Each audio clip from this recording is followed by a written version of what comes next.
Guys, welcome back to my channel. এটা ছিল Digha second day evening blog. আমরা একটু ওল্ড দীঘা গিয়েছিলাম, কারণ দুদিন ছিলাম। ফার্স্ট দিন তো আর ওল্ড দীঘা যেতে পারিনি, সেকেন্ড ডে আমরা ওল্ড দীঘা গিয়েছিলাম আর কি। তো এতটাই ক্রাউড ছিল, বেশ ভালোই লাগছিলো, বসেছিলাম তার মধ্যেই।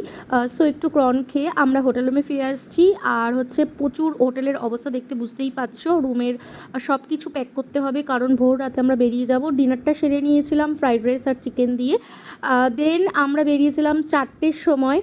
রাস্তাটা যেতে যেতে এত ভালো লাগছিল, সেই দিন বৃষ্টিটা আর ছিল না।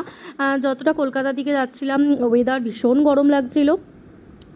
দেন আমরা শেরই পাঞ্জাবিতে যাই, একটু ওয়েটিংয়ে ছিলাম আমরা, অনেকটাই লোক ছিল। আমরা ওখানে ব্রেকফাস্ট করেছিলাম, খেয়ে নিয়েছিলাম হচ্ছে ধোসা আর একটা লাস্সি নিয়েছিলাম, কারণ গরমে এর থেকে বেশি কিছু আর লাগেনি।